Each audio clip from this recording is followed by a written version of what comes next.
Good morning, dear students. Today, we deal with Pestilence in 19th century Calcutta, a poem by Keki and Daruwalla. This is Daruwalla. Some poets do look like poets as well. We have certain conceptions of a poet, probably long beard and flowing hair, maybe like Tagore or O.V. Vijayan. They look like philosophers and poets. He is somebody who is different in that case. Uh, Daruwalla looks like a cop, a policeman, which he actually is. And Daruwalla is a living poet. He writes poems, and at present, recently, he has written a novel as well.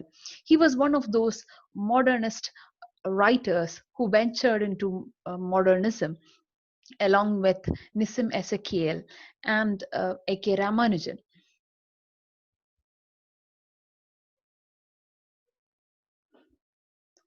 So, Keki Daruwalla, he was an IPS officer, and he has the experiences of dealing with communal riots, facing a lot of crime scenes, and all of them have become inspirations to his poetry. And you can find the cynicism now and there.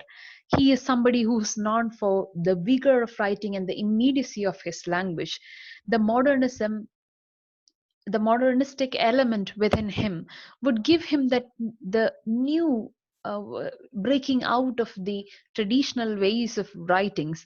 You could feel that at certain points the imagery that he uses could even be create a kind of repulsion in us. He can be so blunt, he can come out with the toughness of a police officer even in his writings.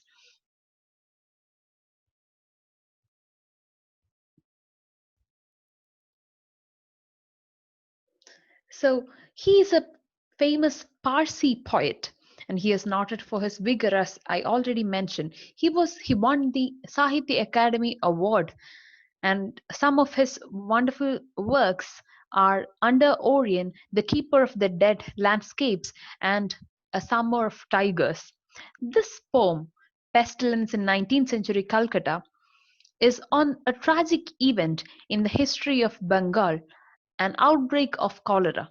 He takes us through the responses of the different communities to the horror of painful death.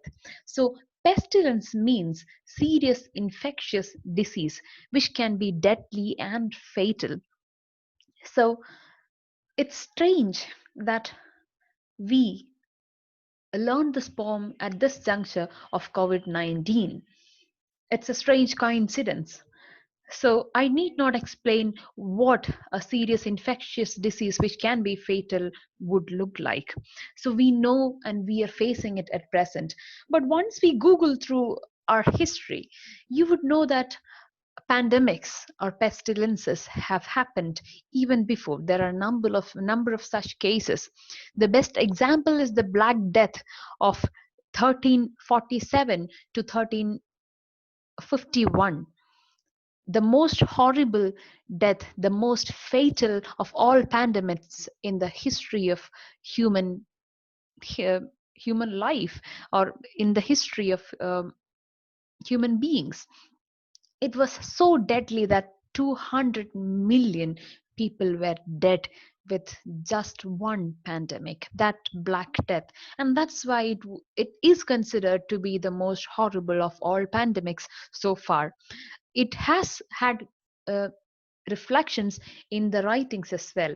Obviously, when it comes to modernism, you can think of the World War. It's after the World War that the people came out with modernist thoughts, and everything was shattered. It was not only the physical circumstances which were shattered, but but also the mental thought, the way in which people think also changed. And that's why you feel and you see the new ways of writing. You see the breaking of traditions when it comes to modernist writers. Keki and Daruwalla as an example, you see the difference in his writings. Let's go into the poem. Black fellow die much.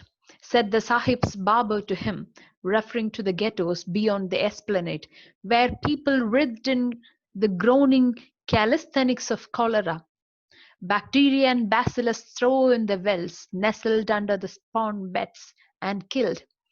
The fires burned higher, and the dead went up like fragments of liturgies lost in a great wind.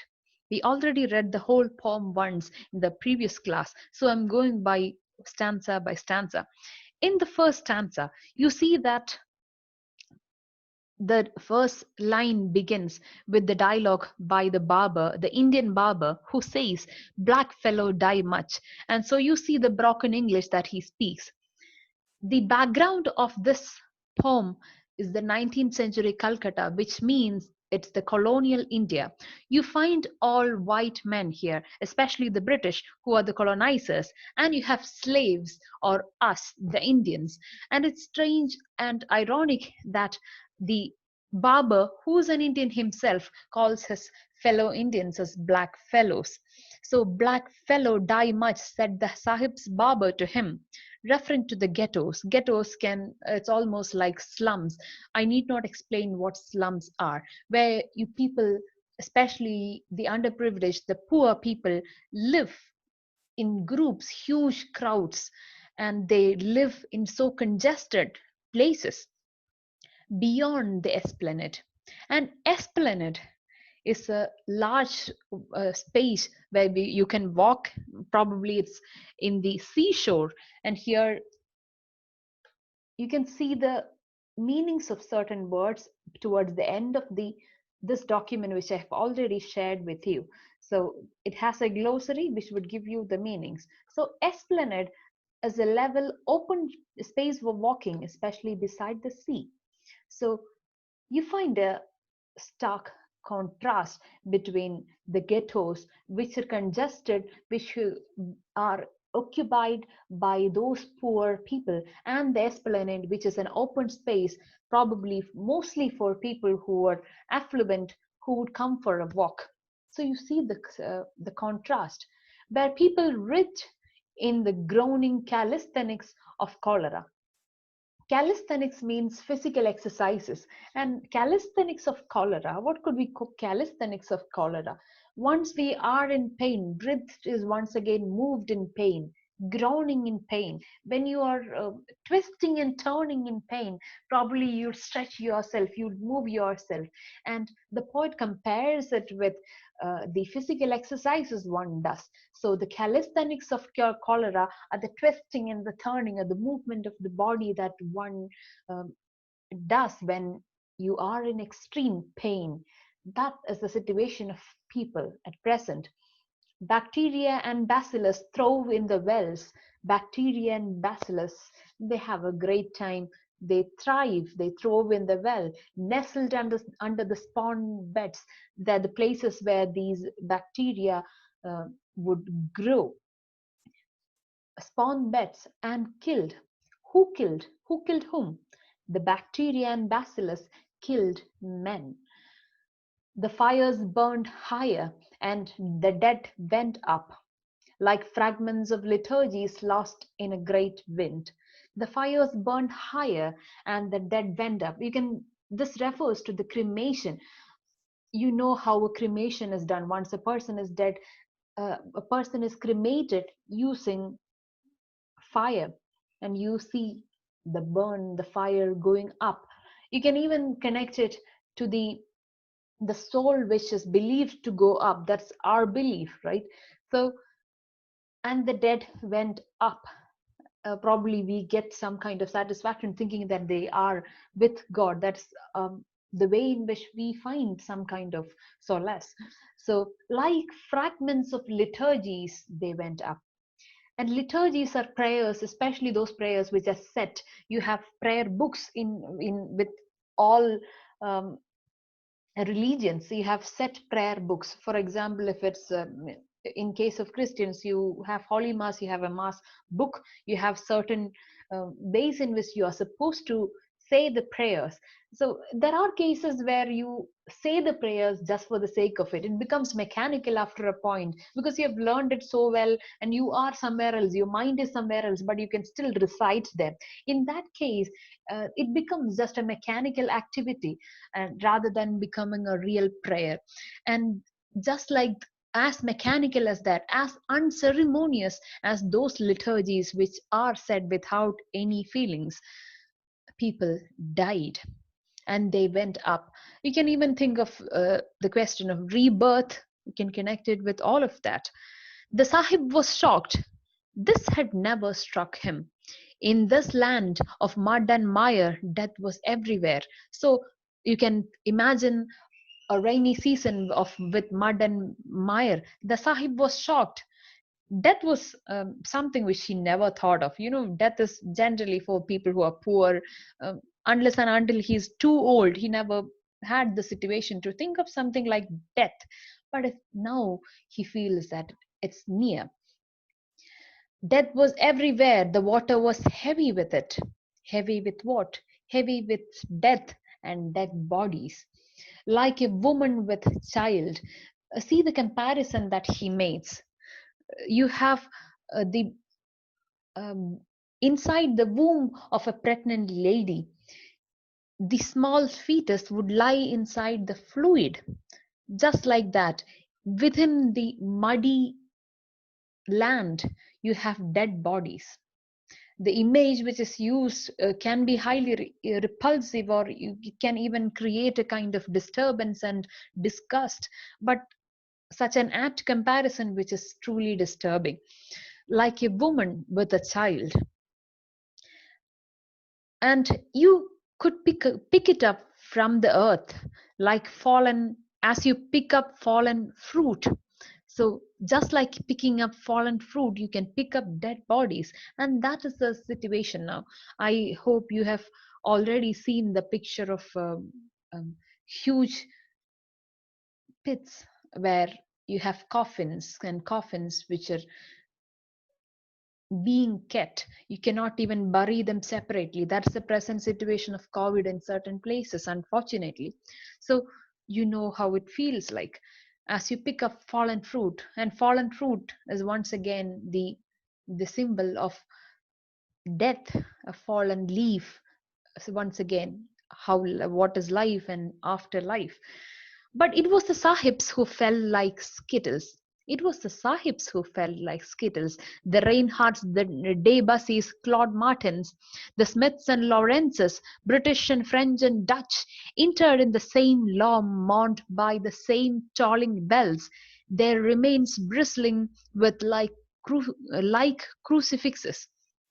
So uh, it's the British who ruled India in the 19th century during this poem, during the when this poem is set during the colonial times of British. But there were other colonizers as well. We had French colonizers, we had Dutch colonizers. So some of them are still here. Some of them are still here, and you see white men here and there. It is them. Strangely, this time the death did not fall only for the ghettos. It came also for the white men, and white men refers to all these colonizers, all these men. And these names are specific to different colonizing the colonizers. For example, Reinhardts, it's the common name in Brit for British. Debusys, French. Claude Martins, Dutch. And you have Smiths and Lawrences. You have all of them falling like skittles. So they all fell like skittles. You can see the what skittles are. Probably you cannot see the, but you can see what is actually happening in case of the game of skittles. Those little, the wooden bottles, they are skittles. So you can see the game. See, this is the game where those skittles would fall down just like that. So they are the skittles. Just like skittles, these white men fell down. So all of them interred.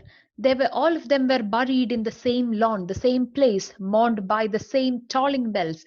When a person is dead, you would hear tolling bells at the church. The church bell would ring. You ring the bell when a person is dead. If you have heard, their remains bristling with like crucifixes, and their remains bristling, laying there with alike crucifixes.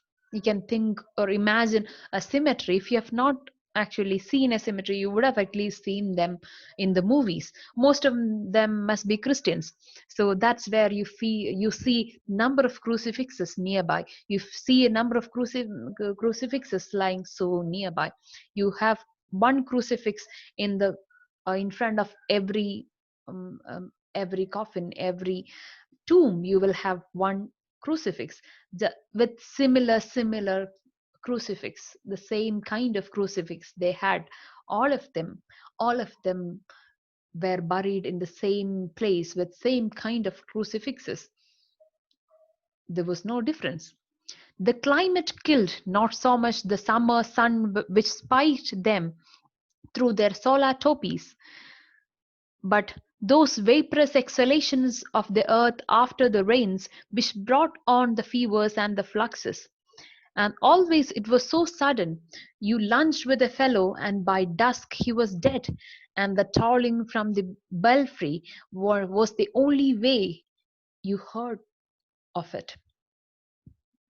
The climate killed as well. Even the nature seemed to be against them, against life.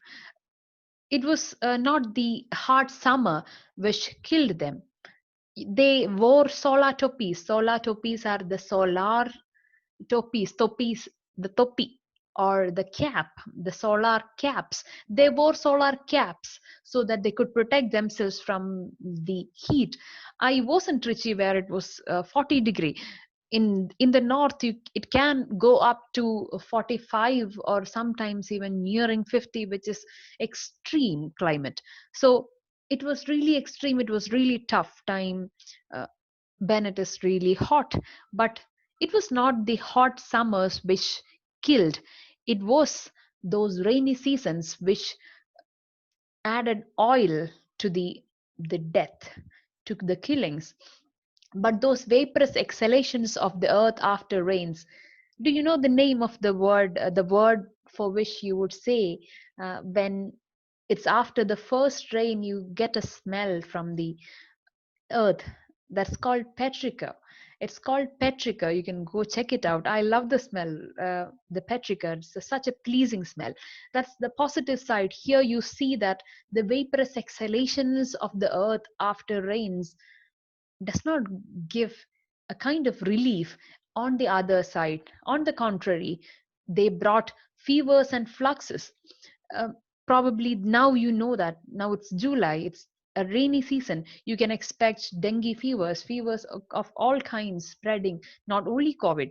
You see that fevers spread all around.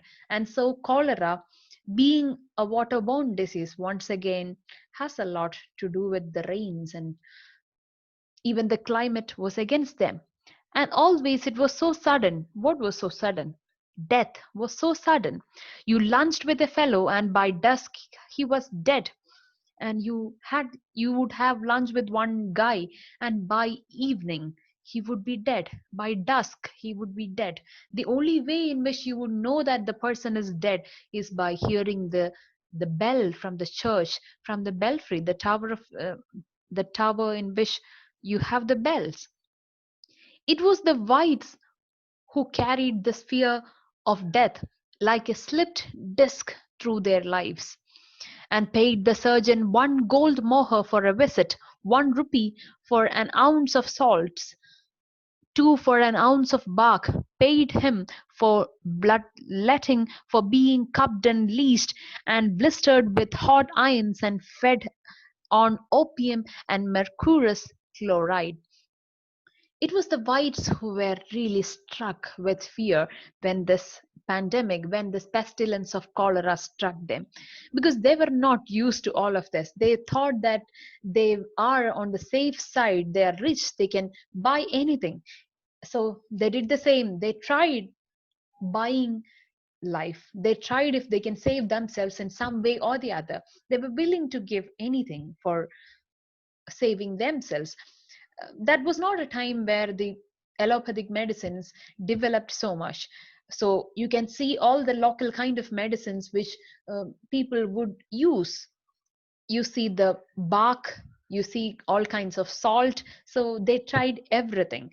They would pay the surgeon one gold moher. They are willing to pay one gold moher for one visit, 1 rupee for 1 ounce of salt. So it could be kind salt, the salt itself, or a mixture of other medicines, the local medicines. And 1 rupee is not a small amount those days, just remember that. And two for an ounce of bark, an ounce of bark, a bark of a tree, that can be a medicine. They were very willing to pay that much. And paid him for bloodletting, for being cupped and leased. All of them are the local ways of curing yourself. And blistered with hot iron, they were willing to try anything. They were willing to try anything, any chloride, or if opium could save them from the pain, they were willing to take them as well. Opium, the use of opium is in fact that, and not the misuse of it these days. 12 years with the John Company, and he had never thought of death hacking away with its scythe. So the Sahib was with the John Company, the company of the British, for 12 years, and he never thought of death hacking away with its scythe as it swung past the black ghettos, where the native spawn petrified almost before it left the womb. And then, hardly 10 days after the barber had spoken, he went down the Hooghly, and his winter tour with where his Sikh Abdar, who had served him during the Bara history, fell stricken. The next day, our man Friday told him, "Now disease come to stomach, Sahib. Now story finish. In dysentery, a gut feeling ceases to be premonitory." That evening, the conjurers burned him, guts and all. So, 12 years he has been with the British company. He served them and never thought of death. And he always thought that death swung across the black ghettos, the slums, and not the whites. It would not affect them. That's what they thought. Hacking away with his scythe. Scythe, you see the Malayalam meaning there. Arivol. Arivol. Scythe is the sharp edged, the scythe, the sharp, with its sharp edge, can actually kill. That death has such sharp edge, it can finish you within seconds. You can be no more. So the death with its sharp edge swung past the black ghettos, and he never cutting down the black men, and not the Indians and not the British. That's what he thought. But now he is worried as well. Black ghettos where the natives spawned petrified. The natives were the ones who were petrified. Petrified means you're frightened to that extent that where you are even unable to move yourself almost before it left the womb. Even before being born, there are people who can be who can succumb to death. Even the small babies may die. So you can be really um, frightened when there is something as horrible as a pandemic. So things are different at present. Hacking away with its scythe, and the use of scythe to compare it with death. This usage is not a new one. This has been a usage with even Shakespeare uses. In case of Shakespeare, he says uses the same word to refer to time as well. Time is something which you cannot catch, which you cannot hold, which you cannot stop. So Time can also be like a scythe. Here, the scythe, what the poet refers to, is the death. And then, hardly 10 days after the barber had spoken, he went down the Hooghly. Hooghly is the name of a place, and there is also a river which is named Hooghly. So he went near down the Hooghly River, which is in West Bengal, on his winter tour with his Sikh Abdar. Abdar means employee, who had served him during the Bara Hastri, fell stricken. So 10 days after the first talk, he went for a walk down the river Hooghly on his winter tour with the Sikh Abdar who had served him during the Barahastri. You have certain special situations where Barahastri is a kind of lunch which you serve during certain kind of festivals. So there was a Sikh Abdar, Sikh employee for this man, this Sahib who served him, and he too fell.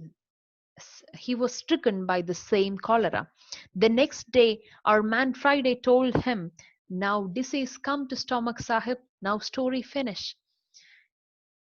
You understood it, right? So the communication does not require grammar at certain points. So he communicates, story finish. In dysentery, a gut feeling ceases to be premonitory. Especially in case of cholera, dysentery was the beginning, and that was not just a warning; it was beyond a warning.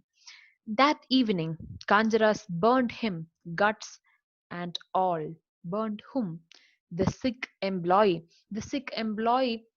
who served this man for long and whom he met few the same day is no more. It's that um, unpredictable. You cannot say who would die which day. So that was the situation. One day you see the person, by evening he would be dead. The sick employee of this Sahib is no more. There are only three characters in this poem. That's the Baba who comes in the beginning, and then you have the Sahib, and you have the sick employee, sick Abdar. So in the evening, Kanjaras burned him, not only his guts, but all of him. He was cremated. He is no more. The funeral expenses would be his, he said, choking a little, and ashamed of the tears he held back. The bill presented on a tray next morning made him blink. It read 5 rupees for roasted Sardar. So Sardar definitely refers to the same sick man who is no more. Or the last line is highly sarcastic.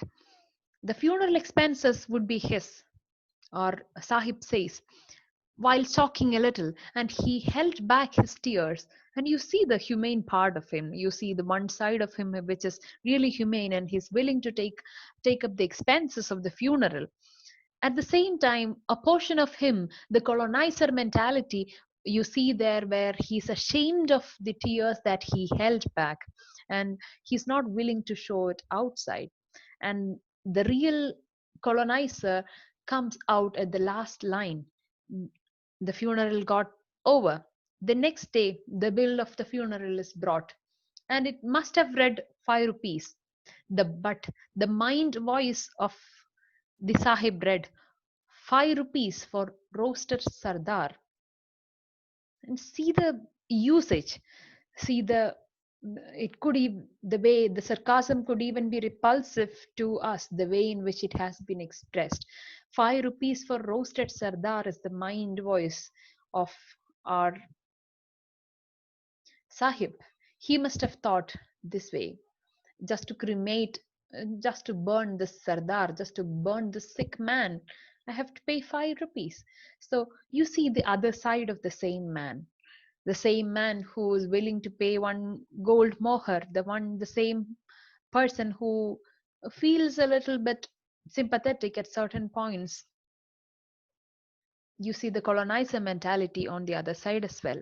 So, to have a quick recap, this poem is a poem by Keki and Daruwalla, one of those modernist poets, and he comes out with those um, expressions which can be repulsive, which can be painful, and the setting is the colonized India of 19th century Calcutta, where you see the British, you have French, and the Dutch, you have white men all around, but you have more number of British men, obviously. And here you have only three characters. The first is the barber who calls his own fellow Indians as black fellows, and you have our a Sahib, the British man who is working with the John Company, and you have the Sikh Abdar who dies towards the end of the poem. And in the beginning you see that people die with cholera, and in by the second in the second stanza you would come to know that even the whites fell like skittles. It's whether it be the British, French, or the Dutch, all of them fell like skittles. Even the nature was against them, you would feel. It's during the rainy season, there were more number of fevers, and there were more troubles and pains, and obviously deaths. And the last stanza goes towards the story of the Abdar, the Sikh Abdar, who is dead. And we come to know that Sahib worked with the John Company for 12 years. And in spite of all the thoughts that death would go only with the poor, the ghettos, things change. And you get to know that death can even come near the whites. However, towards the end, you see one more poor man, poor sick employee who is no more. That is our sick Abdar, who fed him during the festivals. You should remember how good he must have been. He has fed uh, the Sahib during such situations, such celebrations. He need not have done it. It's out of love. Obviously, it's out of love. He need not have done all of that. Such a person is dead, and even when he pays the those 5 rupees for the funeral, the last dialogue that goes through the mind of this Sahib is that 5 rupees for roasted Sardar. The poem ends with this sarcastic line: 5 rupees for roasted Sardar. And that is about this poem. And if you have any doubts, let's have a discussion in the next class. Thank you.